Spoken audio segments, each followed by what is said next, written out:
Mall kota besar memang selalu menjadi daya tarik banyak orang untuk datang dan menikmatinya. Kota besar, sebagian individu menganggapnya ini menjadikan tempat mendulang rupiah. Berbagai pekerjaan yang tak terpuji mereka lakoni agar bisa bertahan di kota besar ini. Salah satunya menjadi seorang pencopet. Keahlian mereka dalam mengambil barang milik orang lain dari dalam tas ataupun kantong ternyata diperoleh melalui latihan yang rutin. Layaknya sekolah, para pencopet pemula ini diajarkan trik dan tekniknya dari pencopet berpengalaman. Dan kini Anda menyaksikan reportase investigasi bersama saya, Tania Lamia.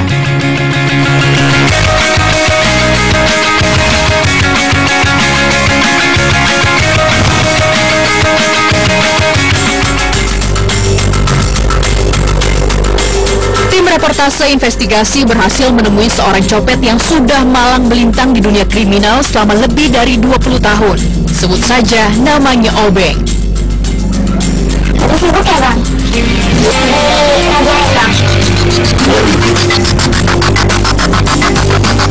Sebenarnya murid Obeng ada puluhan orang, namun mereka datang dan pergi sesukanya. Saat ini Obeng tengah melatih 3 muridnya. Sebut saja mereka Monteng, Bonteng, dan Klonteng. Ketiganya tergolong masih baru di dunia percopetan. Yang mengejutkan, usia mereka masih belasan tahun. Ternyata pelatihan untuk mereka sangat sederhana.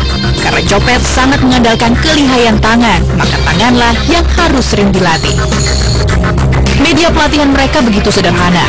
Hanya beberapa buah kelereng yang diberi minyak, bakso dengan kuah panas, dan kacang tepung. Benda-benda ini harus diambil dengan cepat hanya dengan 2 jari. Soalnya kalau kita ambil 5 jari, terlalu banyak masuk dan terlalu ini. Sama juga kita bobos kantong orang segitu sempitnya. Kalau 2 jari kadang-kadang kantong orang sempit, misal baju tangan kiri ditaikin barangnya, dompetnya bisa ditarik 2 jari. Kalau gunain jari tengah sama jari telunjuk tuh biasanya kita ngambil daun, amplop. Kalau gunain jari telunjuk sama jempol itu buat narik handphone. Mengambil kelereng dalam lumuran minyak hanya dengan 2 jari bukan hal yang mudah. Namun ini harus bisa dikuasai jika ingin lihai mencopet. Jempol ambilnya, jangan ditusuk, langsung jepit tanganmu.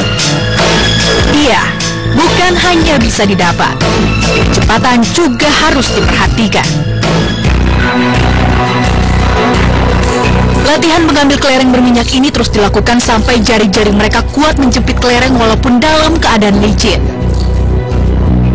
Setelah itu, dengan tangan yang masih berminyak, para murid harus segera mengambil bakso dalam kuah panas.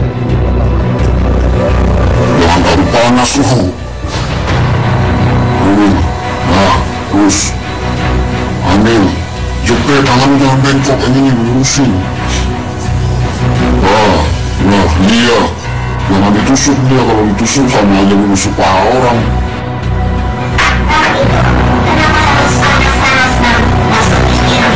Ya biar tangannya nggak panas.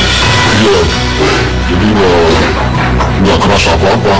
Kalau yang hafalan itu lebih kuat tenaga di jari. Kalau yang enggak, dia nggak bisa ngangkat. Yang ada dia gemetar. Semakin tebal dan keras kulit jari, semakin baik dan semakin mudah ketika menjepit barang milik korban. Selanjutnya, latihan dengan menggunakan kacang tepung.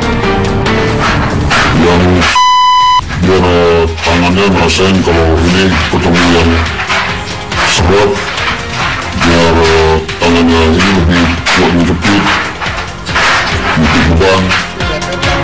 Permukaan kacang tepung melatih jari untuk menjepit benda-benda kasar. Pelatihan dengan benda-benda ini juga dilakukan dengan cara berebut. Mereka bertiga berebut mengambil benda sebanyak mungkin hanya dengan 2 jari. Kalau ini untuk ini latihan harus belajar spot. Soalnya kita dari nipu dan penglihatan orang, memandang orang-orang yang lihat. Ketika berebut inilah, sang guru memperhatikan mana murid yang paling cepat dan lihai mengambil. Dialah yang akan menjadi pengambil barang korban.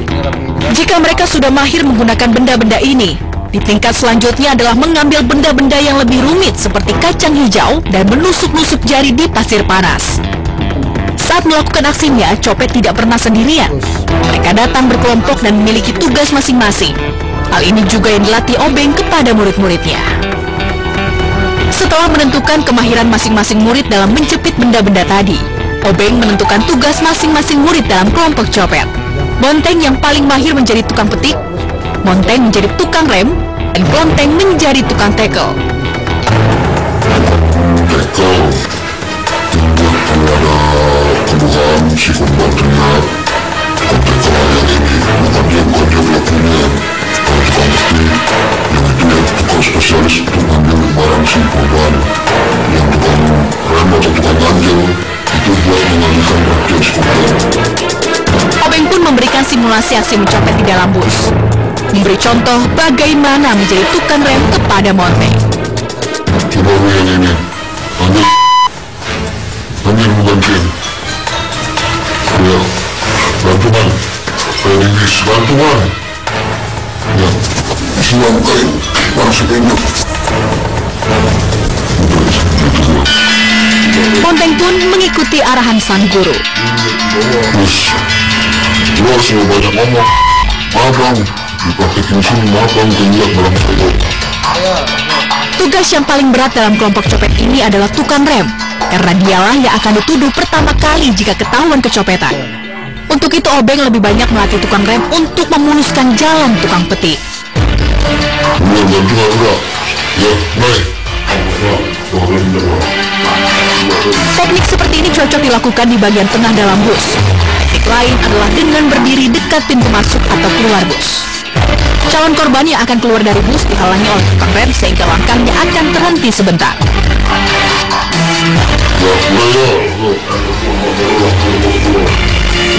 Kesempatan ini dimanfaatkan tukang petik untuk mengambil barang korban yang sudah diincar sebelumnya. Pelatihan mencopet hingga ahli memang tak dibatasi waktu, tergantung dari kemauan dan keterampilan si pelaku. Bonteng sebenarnya sudah 3 tahun menjadi pencopet, namun ia masih terus mendapat latihan dari si Obeng. Setelah latihan dianggap cukup, para pencopet remaja ini melakukan aksinya dari atas bus kota. Dan saksikan detik-detik mereka beraksi setelah jeda berikut. Jangan kemana-mana, reportase investigasi segera kembali.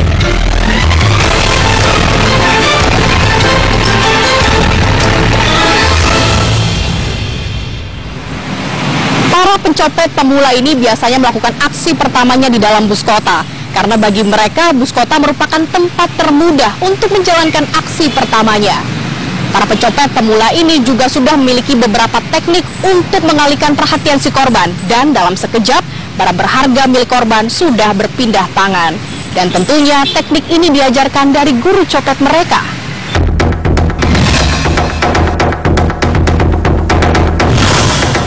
Trio copet remaja ini selalu berpakaian rapi ketika beraksi dalam bus, menghindari kecurigaan penumpang dan menghindari rasa takut penumpang yang was-was dengan copet.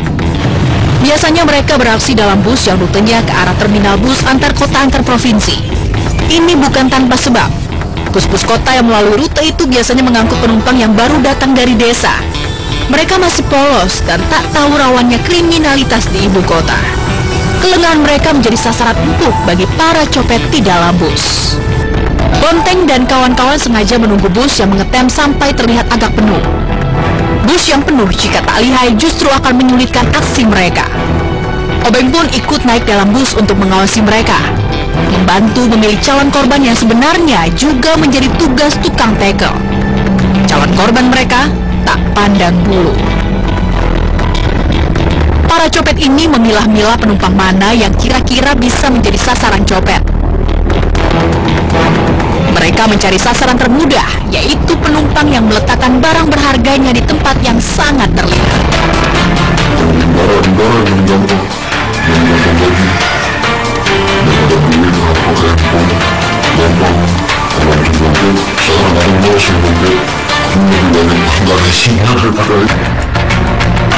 Udara adalah istilah untuk kantong baju. Penumpang yang sembrono biasanya akan menaruh ponselnya di kantung baju. Padahal tempat inilah yang paling mudah diambil pencopet. Sementara yang tersulit adalah di kantong celana, apalagi kantong celana jeans. Kalau di kantong celana jeans, kita lebih bantu dengan jari sebelah kiri. Umpamanya disempit kantongnya, kita dorong pakai satu jari, misalnya handphone atau amplop. Kalau amplop, ya kantong celana kita tarik dikit, baru kita masukin jari. Kalau handphone kita dorong dari bawah, handphonenya naik, kita ambil. Ada kalanya para pencopet ini bernasib sial, bertemu dengan penumpang yang waspada dan yang berani menegur dan berteriak. Namun mereka sudah mengantisipasi hal ini dengan cara mereka sendiri. Barang dibuang, jangan sampai dibawa. Kalau dibawa, kita jadi repot. Jadi kalau umpama ketangkap, barang bukti memang kita lebih berat. Itu prosesnya kalau susah untuk mengumpulkan. Di dalam bus mereka mendapatkan sasaran empuk, seorang pria dewasa yang duduk di pinggir. Aksi pun dimulai.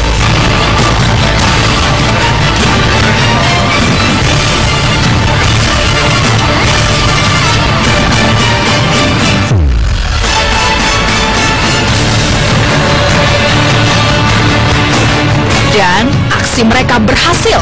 Aksi trio copet ini dilakukan untuk membuktikan kelihayan dan keberanian mereka mencopet.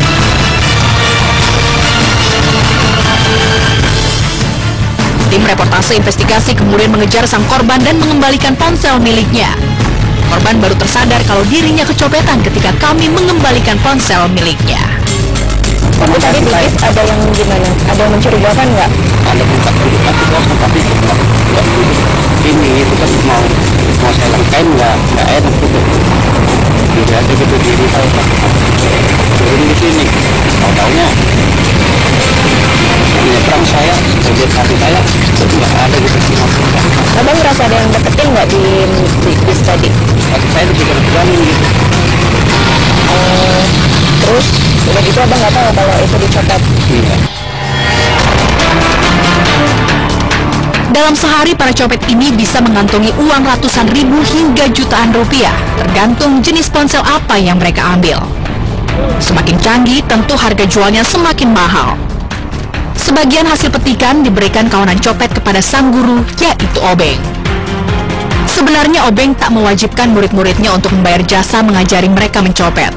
Namun para murid tahu diri dan berterima kasih dengan memberikan sebagian keuntungan. Namun ada juga beberapa muridnya tak kembali menemuinya ketika sudah mahir. 23 tahun sudah Obeng menjadi pencopet. Ia menguasai teknik-teknik mencopet dari para copet profesional sebelumnya. Obeng pun meneruskan jejak gurunya mengajari para copet baru. Kebanyakan murid Obeng adalah remaja belasan tahun. Mereka direkrut oleh Obeng karena kasihan menjadi anak jalanan yang tak terurus, bahkan tak jarang terjerumus narkoba. Kalau belasan tahun itu faktor ini juga, dia udah bosen ngamen. Kadang-kadang saya juga kasihan lihat dia pakaiannya dekil-dekil kan, saya bilang lu pengen rapi, pengen punya pakaian yang bagus, lu yang kenal, ya harus banyak duit biar penampilan lu ini nggak dikira bukan susah lu di. Bujuk rayu Obeng ternyata berhasil membuat anak-anak jalanan mengikuti jejaknya menjadi copet. Obeng merasa ini jalan yang lebih baik daripada mereka terjerumus narkoba. Dari Obeng pula kami mengetahui ciri-ciri copet yang biasanya beraksi di dalam bus. Dari belakangnya, kadang dia punya kode sendiri, ada yang suka bawa koran, ada yang suka bawa tas, ada yang suka bawa bag. Nah itu dia udah punya kode tersendiri.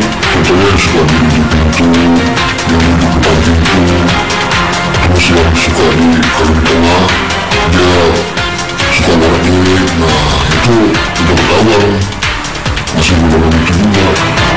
Kurangnya perhatian dan kasih sayang dari orang tua membuat remaja ini menjadi seorang pencopet. Simak pengakuannya dan tips agar Anda terhindar dari kawanan pencopet langsung dari pencopet berpengalaman. Reportase investigasi segera kembali.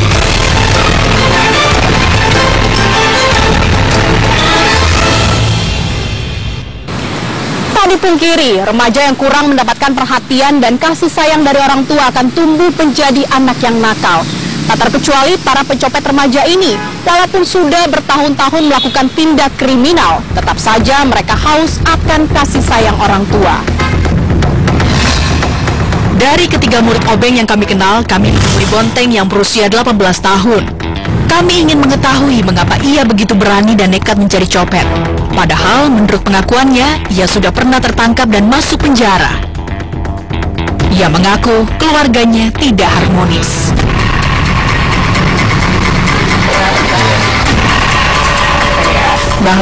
Yang aku udah tahu nih Bang, kalau yang saya dengar itu Abang ninggalin rumah sejak kelas 5 SD. Itu gimana Bang, awal cerita kenapa Abang milih untuk ninggalin rumah? Ya, saya gak makan di rumah, akibat ada duit orang tua berantem terus. Ya, saya ngeliat teman saya pada jajan, ya saya kasihan, tiap hari ribut-ribut kayak begitu. Itu saya dari teman saya. Kalau kasihan kenapa Abang ninggalin dulu? Ya, daripada saya menambah beban, lebih baik saya pergi. Namun kerasnya hidup tak membuat perasaan Bonteng terhadap keluarga sirna, terutama pada sang ibu. Tapi selama 6 tahun sampai 7 tahun Abang hidup di jalan, pernah kontak orang tua? Yang saya nggak tahu, nggak ada nomornya. Sosok ibu di mata Abang tuh seperti apa sih? Ya, sosok ibu itu nggak ada selain ibu di mata saya. Seperti itu. Keluarga dengan mereka sayang saya. Hanya ibu yang bisa membuat saya tersenyum. Hanya ibu yang bisa nasihatin saya. Apa yang karena sama sosok Bapak? Ya, sosok Bapak ya sering ngomongin saya. Saya minta maaf. Daripada saya mati kelaparan, mana bisa ke sekolah. Seluruh jiwa dan ragaku, semuanya untukmu mama. Bonteng pun tak melanjutkan nyanyian rindunya pada sang bunda. Ia lalu hanya bisa menunduk dalam diam. Namun apa yang dilakukan Bonteng tetap salah di mata hukum. Remaja yang masih labil memang sering dimanfaatkan untuk kepentingan orang dewasa. Mereka, para pencopet atau misalnya para pelaku kejahatan residivis ya, itu biasanya menggunakan anak-anak atau remaja untuk dijadikan sebagai frontliner. Tapi backline-nya itu adalah mereka, para penjahat yang profesional. Nah, mereka kenapa dijadikan sebagai frontliner sekaligus juga untuk melatih mereka, sekaligus juga menimbulkan keberanian di kalangan mereka, lalu kemudian sebagai sebuah model inisiasi untuk mereka, bagaimana mereka dinaikkan grade-nya kepada jenjang yang lebih tinggi. Bagaimanapun seorang copet jika belum sampai menjadi karakter, masih bisa dikendalikan dan dikembalikan ke jalan yang benar. Dibutuhkan peran pemerintah untuk memelihara anak-anak jalanan agar mereka tak terjerumus ke lembah yang hitam. Selalu waspada dimanapun dan kapanpun, itulah yang selalu dilakukan Kristi. Kristi trauma karena sudah 3 kali menjadi korban copet. Yang bikin shock itu terakhir pas di bus terminal Blok M ya, itu ada segerombolan orang-orang masuk. Dia tuh bukan pengamen, jadi dia tuh kayak cuma minta duit yang maksa kayak gitu. Terus habis itu mereka ada 6 orang masuk ke bus itu, terus mintain duitnya dengan pakai topi mereka masing-masing. Nah, kebetulan di samping aku itu mereka ada 3 orang yang mintain pakai topi itu gitu. Aku bilang aku nggak ada. Dan waktu itu emang keadaan akunya teledor sih, tasnya aku taruh di pangkuan dan itu nggak disletingin. Aku nggak sadar itu dompet masih ada atau enggak, karena bayar duit kondektornya itu pakai duit yang diselipin di kantong. Turun di suatu tempat, abis itu mau naik ojek ke kantor. Pas ke kantor mau keluarin duit bayar ojeknya itu baru tahu dompet udah nggak ada. Agar lebih aman saat naik angkutan umum, dianjurkan untuk meletakkan barang berharga di tempat tersembunyi dan sulit dijangkau dalam tas. Letakkan tas di depan dan kepit dengan tangan sehingga menyulitkan copet untuk mengambil barang di dalamnya. Tim reportase investigasi. Tetap berhati-hati dan waspada di segala aktivitas merupakan cara yang terbaik agar Anda terhindar dari tindak kriminal. Dan sekian reportase investigasi kali ini. Jangan lupa saksikan reportase investigasi setiap Sabtu dan Minggu pukul 16 waktu Indonesia Barat. Sampai jumpa.